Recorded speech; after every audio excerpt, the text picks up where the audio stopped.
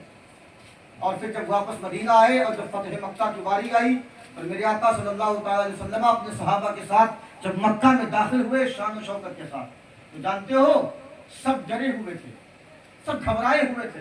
ہر کوئی کانپ رہا تھا کہ ہم نے مکہ میں مصطفیٰ پر کتنا ظلم ڈھایا ہے.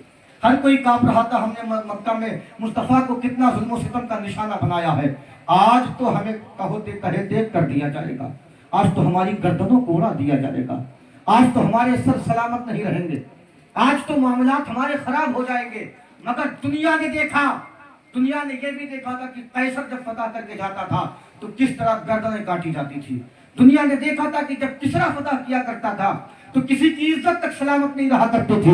مگر دنیا نے یہ بھی دیکھا کہ جب مدینے کا تاجدار فاتح مکہ بن کر کے مکہ کی دھرتی پر داخل ہوا تو کسی بہن کی عزت نہیں لوٹی گئی. دنیا نے یہ بھی دیکھا کہ جب میرے آقا مکہ کا بادشاہ بن کر کے مکے کے اندر داخل ہوئے تو کسی کی گردن نہیں کاٹی گئی. دنیا نے یہ بھی دیکھا کہ جب میرے آقا مکہ کی سرزمین پر بحیثیت فاتح داخل ہوئے تو کسی کو گالیاں نہیں دی گئی، کسی کو ستایا نہیں گیا، کسی کے گھر کے دروازے کو توڑا نہیں گیا، کسی کو پریشان نہیں کیا گیا، کسی کی عظمت و عظمت و عصمت کو اور عزت کو تار تار نہیں کیا گیا.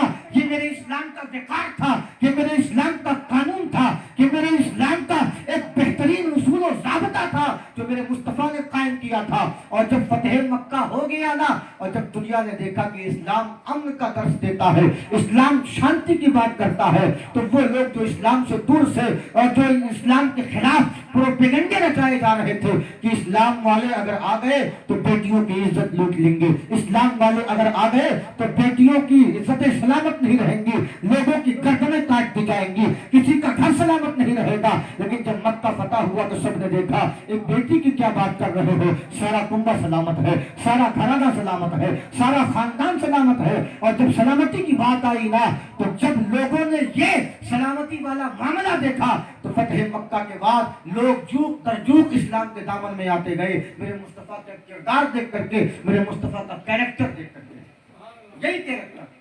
اور پھر اللہ رب العزت نے قرآن کی ایک سورت نازل فرمائی، اذا جاء نصر اللہ والفتح.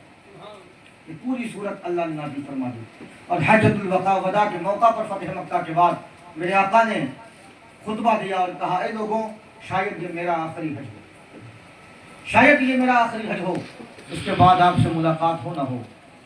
صحابہ کہتے ہیں ہم تو نہ سمجھ سکے مگر صدیق اکبر سمجھ گئے، ان کی آنکھوں میں آنسو آ گئے. اور پھر میرے آقا صلی اللہ تعالیٰ علیہ وآلہ وسلم مدینہ منورہ کی دھرتی پر تشریف لے گئے. اور پھر آپ کی طبیعت خراب ہو گئی، بستر علالت پہ آتا ہے. 22 صفر المظفر کو میرے آقا کو بخار کا عارضہ لاحق ہوا اور 22 صفر کو آپ بستر پہ آئے. بخار تھا، صحابہ نے اتنا غور نہیں کیا، بخار عام سی چیز کا نام، مصطفیٰ اپنے بستر علالت پر ہیں. لیکن جب یہ بخار کی شدت بڑھی نا تو پھر میرے آقا صلی اللہ تعالیٰ علیہ وسلم نے فرمایا اے عائشہ ابو بکر کو بلاؤ. اور پھر حضرت ابو بکر کو بلایا گیا. حضرت ابو بکر آئے تو میرے آقا نے فرمایا ابو بکر میرے مصلے پر جاؤ اور نماز پڑھاؤ. حضرت ابو بکر نے عرض کیا میرے آقا میں کیسے کھڑا ہوتا ہوں، میرے آقا میں مصلی امامت پہ کیسے جا پاؤں گا. آقا فرماتے نہیں ابو بکر تم کو جانا ہے، اور میں جب تک موجود نہ ہوں جب تک مصلی امامت پر کھڑے ہو کر کہ تمہیں ہی نماز پڑھانی ہے، تمہیں ہی امامت کے فرائض انجام دینے ہیں. اور آقا کائنات کے حکم کے مطابق سرکار صدیق اکبر رضی اللہ تعالیٰ عنہ وہاں پر گئے اور آپ نے مصلی امامت کو سنبھالا، اس ذمہ داری کو سنبھالا، اور سنبھالنے کے بعد امامت کے فرائض انجام دیے. اور میرے آقا اپنے بستر علالت پر ہیں. اس کے بعد میرے آقا نے ایک دن اعلان کروا دیا اے لوگوں مسجد نبوی میں تشریف لے آؤ، مصطفیٰ جان رحمت وصیت کرنا چاہتے ہیں. جیسے یہ جملہ کہا نا، جیسے یہ بات ہوئی نا، سارے مدینے میں کوہرام مچ گیا، سارا مدینہ رونے لگا کہ اب کیا ہوگا. مصطفیٰ جان رحمت کی وصیت کی باری آ رہی ہے، آقا وصیت کی بات کر رہے ہیں. سارا مدینہ آیا. آقا کائنات فرماتے ہیں لوگوں ذرا یہ بتاؤ کہ جو پیغام مجھ تک تھا پہنچانا میں نے تم تک پہنچایا کہ نہیں. سب نے کہا یا رسول اللہ آپ نے تو وہ پیغام پہنچا دیا، یا رسول اللہ آپ نے وہ تمام پیغامات ہم تک پہنچا دیے جس کا حکم اللہ نے آپ کو دیا تھا. اور پھر جانتے ہو کیا ہوا؟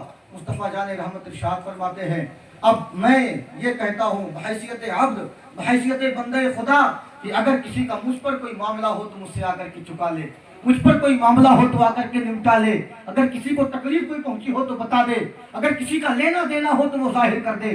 سارے صحابہ نبی کی مسجد میں بیٹھے ہیں، ہر کوئی میرے آقا کی گفتگو سن رہا ہے، ہر کوئی میرے آقا کی گفتگو کو سماعت کر رہا ہے۔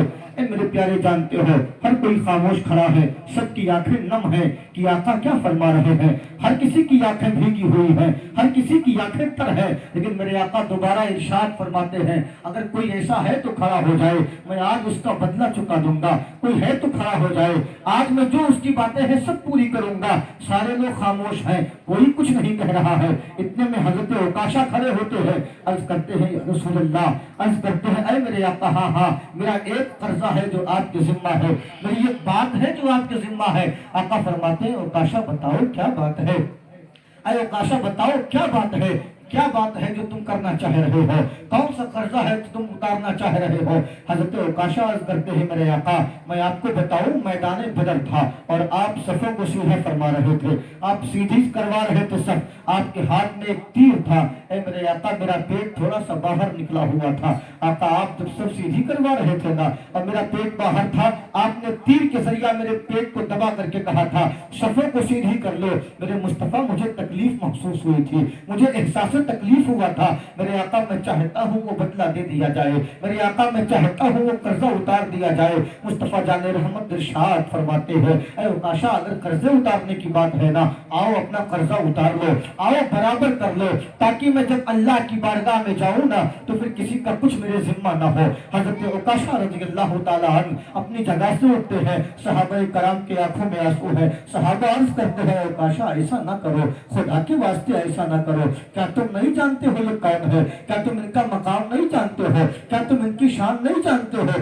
کہ ان کے بارے میں اللہ نے فرمایا ہے لولا کلمہ اظہرت ربوبیتی، کہ اگر میں ان کو پیدا نہ کرتا تو میں اپنے رب ہونے کا پرچار بھی نہیں کرتا۔ کیا تم ان کی شان نہیں جانتے ہو کہ اللہ نے ان کی شان میں فرمایا ہے عسیٰ ان یبعثک ربک مقاما محمودا، کہ محبوب میں تم کو ان قریب جو ہے مقام محمود عطا کروں گا۔ یہ شان صحابہ گنوا رہے ہیں۔ اے عکاشہ تم یہ نہیں جانتے ہو کہ اللہ نے فرمایا ہے وَلَسَوْفَ يُعْطِيكَ رَبُّكَ فَتَرْضَىٰ، اے محبوب ہم تم سے راضی ہیں اور تم کو ہم راضی ہی کر لیں گے۔ اے عکاشہ تم خیال تو کر لینا، یہ وہ نبی ہے جس نے ہمیں ایک خدا کو پہچانوایا ہے، یہ وہ نبی ہے جس نے ہمیں اسلام کا طریقہ بتایا ہے، یہ وہ نبی ہے جو ہمیں کفر کے اندھیرے سے نکال کر کے اسلام کے روشن سائے میں لایا ہے، یہ وہ نبی ہے جس نے ہمیں اپنے باپ کا ادب کرنا سکھایا، ماں کا وقار سکھایا، بھائی کی محبت سکھائی، اولاد پر شفقت سکھائی، یہ وہ نبی ہے جس نے ہمیں اخوت و محبت سکھائی۔ کیا اس سے تم اپنا قرضہ اتارو گے، کیا ان سے تم اپنا بدلہ لو گے؟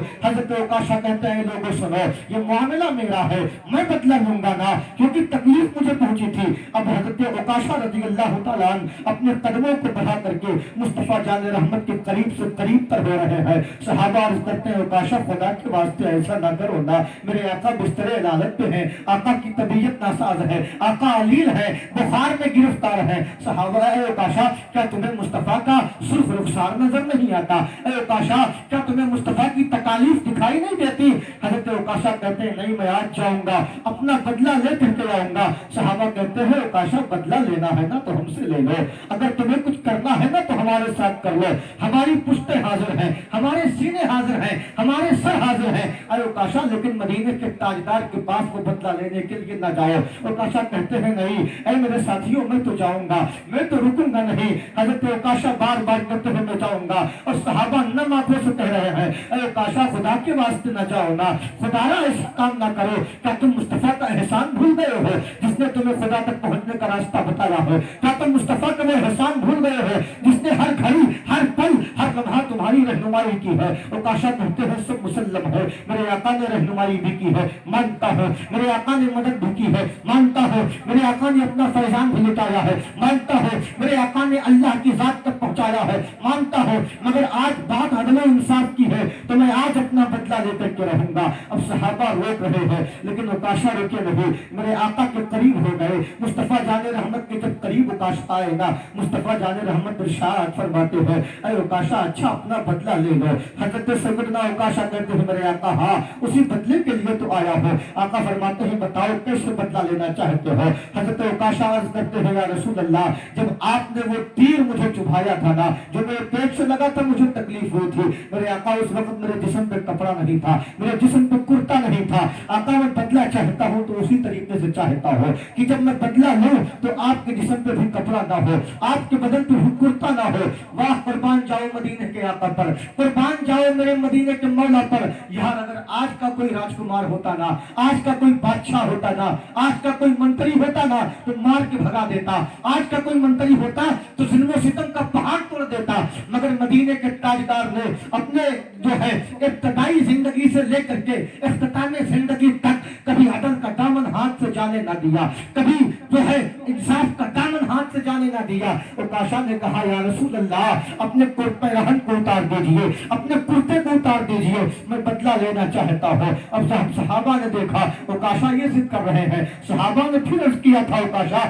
کیا کر رہے ہو؟ یہ کیسی ضد ہے، یہ کیسی جو ہے بات ہے جو تم اب یہاں تک آ گئے ہو؟ اوکاشا تمہیں خیال نہیں ہوتا تم گفتگو کس سے کر رہے ہو، تم ضد کس سے کر رہے ہو؟ وہ مدینے کے تاجدار ہیں، وہ فاتح مکہ ہیں، وہ ساری کائنات کے مالک ہیں، اللہ نے ان کو مالک بنایا ہے۔ اے اوکاشا کچھ تو خیال کر لو۔ سیدنا اوکاشا عرض کرتے ہیں نہیں میں تو اپنا بدلہ لے کر کے جاؤں گا۔ تاریخ بتاتی ہے میرے پیارے، آپ سیرت کی کتابوں کا مطالعہ کرو گے تو پتا چلے گا کہ جب میرے آقا نے اتنا سنا کہ اوکاشا کپڑا اتروانا چاہتے ہیں تو مدینے کے تاجدار نے پس و پیش نہ کیا، غور و فکر نہ کیا، کسی سوچ میں گرفتار نہ ہوئے، فوراً اپنا پیرہن شریف اتار دیا، اپنا کرتا شریف ہٹا دیا۔ اس کے بعد کہتے اوکاشا لو آؤ بدلہ لے لو۔ اوکاشا جس طرح تم کو میرے ہاتھ سے وہ تکلیف پہنچی تھی نا، آؤ تکلیف دے دو۔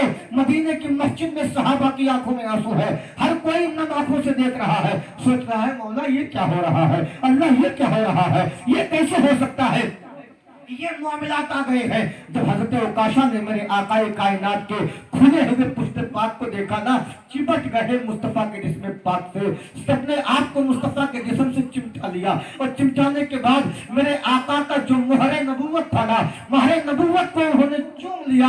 آقا فرماتے ہیں اوکاشا کیا کر رہے ہو؟ بدلہ لینے آئے ہو نا تو بدلہ تو لو، تاکہ جب میں اللہ کی بارگاہ میں جاؤں تو اوکاشا کوئی ذمہ نہ رہے، کسی کا قرضہ نہ رہے۔ حضرت اوکاشا عرض کرتے ہیں یا رسول اللہ بدلہ لینا مقصود تو نہیں تھا میرے آقا، میں یہ تھوڑی چاہتا تھا کہ بدلہ لو۔ آقا تمنا یہ تھی کہ آپ کے جسم ناز سے میرا جسم ٹچ ہو جائے، آقا خواہش یہ تھی کہ آپ کے جسم ناز سے میرا جسم ٹچ ہو جائے، میرے ہونٹ آپ کے مقدس جسم کو چوم لے۔ آقا یہ تمنا تھی، اس کے علاوہ کوئی خواہش نہ تھی، محبوب میرے اس کے علاوہ کوئی آرزو نہ تھی۔ میرے آقا فرماتے ہیں اوکاشا ٹھیک ہے یہ تمہاری محبت کی بات ہے، اوکاشا سنو اب تم نے چونکہ میرے جسم سے اپنے جسم کو ٹچ کر لیا ہے نا، اب جہنم کی آگ تم پر حرام ہو چکی ہے، اب تمہیں جہنم کی آگ کا خطرہ اور خدشہ نہیں ہونا چاہیے۔ اب میرے آقا اپنے کمرے میں اس وصیت کے بعد تشریف لاتے ہیں، سیدہ عائشہ کی گود میں میرے مصطفیٰ ہے، آقا کائنات ہے۔ اس کے بعد سے جانتے ہو کیا ہوا؟ سیدہ فاطمہ کو بلاتے ہیں، بلانے کے بعد میرے آقا اپنے سیدہ فاطمہ سے کچھ باتیں کرتے ہیں۔ سیدہ عائشہ کہتی ہے ہم نے دیکھا آقا نے سیدہ فاطمہ کو بلایا اور بلانے کے بعد کچھ باتیں کی تو سیدہ رونے لگی، پھر میرے آقا نے کچھ اور باتیں بتائی تو سیدہ مسکرانے لگی۔ جب سیدہ آئی نا تو ہم نے پوچھا بعد میں کہ یہ سیدہ آپ ہنسنے کیوں لگی تھی پھر بعد میں رونے کیوں لگی تھی؟ تو خاتون جنت نے کہا تھا میرے بابا نے مجھے بلایا اور بلانے کے بعد میرے بابا نے مجھ سے کہا تھا کہ یہ فاطمہ میں دنیا سے قریب جانے والا ہوں، میرا وقت قریب آ گیا ہے۔ اللہ نے آیت نازل فرما دی ہے الیوم اکملت لکم دینکم واتممت علیکم نعمتی ورضیت لکم الاسلام دینا۔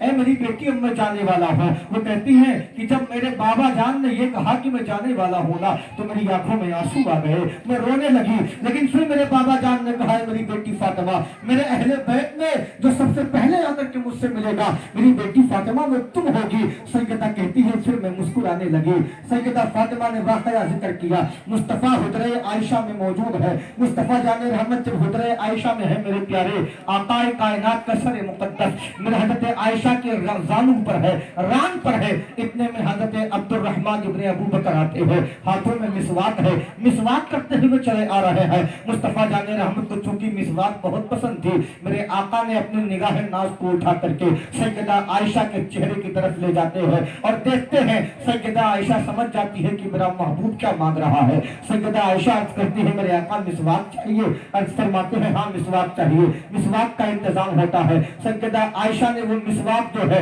میرے آقا صلی اللہ تعالیٰ علیہ وآلہ وسلم کو ہاتھوں میں دیا۔ میرے آقا نے وہ مسواک چبانا چاہا مگر کمزوری غالب آ چکی تھی، جسم پر کمزوری طاری ہو چکی تھی، جسم ناتواں ہو چکا تھا۔ جب وہ دبایا نہ گیا نا، مشکلات پیش آنے لگی تو سیدہ عائشہ نے وہ مسواک اپنے ہاتھوں میں لے لیا اور پھر وہ مسواک اپنے منہ میں اپنے دانتوں کے نیچے دبا کر کے سیدہ عائشہ نے وہ مسواک جب نرم کیا پھر میرے آقا کائنات کے منہ میں ڈالا اور دیا، کہا یا رسول اللہ آپ جو ہے اب یہ مسواک کر لیجئے۔ میرے آقا مدینے کے تاجدار نے مسواک کرنا شروع کر دیا۔ ایک بار جانتے ہو کیا ہوا؟ مدینے میں میرے آقا اپنے کمرے میں ہے اور صدیق اکبر رضی اللہ تعالیٰ عنہ کیا ہے جانتے ہو مصلی امامت پہ ہے۔ اب جب میرے آقا صلی اللہ تعالیٰ علیہ وسلم مسجد میں جانے کی خواہش کرتے ہیں اور جیسے ہی دروازے مسجد پہ پہنچتے ہیں نا، صحابہ کو احساس ہو جاتا ہے ہمارے آقا آ گئے ہیں، ہمارے مولا آ گئے ہیں، ہمارے تاجدار آ گئے ہیں۔ صدیق اکبر کو بھی احساس ہو جاتا ہے